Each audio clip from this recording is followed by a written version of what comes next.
ఐదేళ్ల పాలనలో జగన్ రైతులను మోసం చేశారని ఆరోపించారు మంత్రి నిమ్మల రామానాయుడు. ధాన్యం అమ్మిన రైతులకు ఇప్పటికీ బకాయిలు తీర్చలేదని ఫైర్ అయ్యారు. దశల వారీగా రైతుల సమస్యలను టీడీపీ ప్రభుత్వం తీరుస్తుందని హామీ ఇచ్చారు. 100% రైతు సంక్షేమం కోసం పనిచేస్తామని తెలిపారు.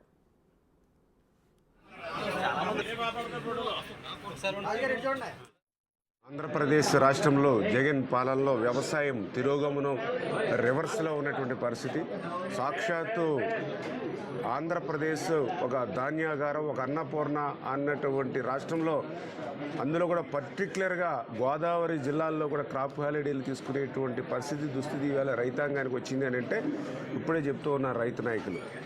గత 5 సంవత్సరాల్లో ఒక్క కాలువకు సంబంధించి కానీ, ఒక్క డ్రైన్కి సంబంధించి కానీ, ఒక తట్ట మట్టి సిల్ట్ తీసినటువంటి పాపాన్ని ఈ ప్రభుత్వం పోలేదు.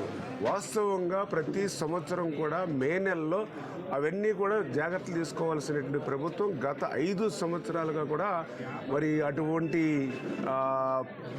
రక్షణ చర్యలు కూడా తీసుకోకపోవడంతో మరి వేళ ఆకుమళ్ళు కూడా వేసుకోలేనటువంటి పరిస్థితి వేళ రైతాంగం ఉందని చెప్తూ ఉన్నారు.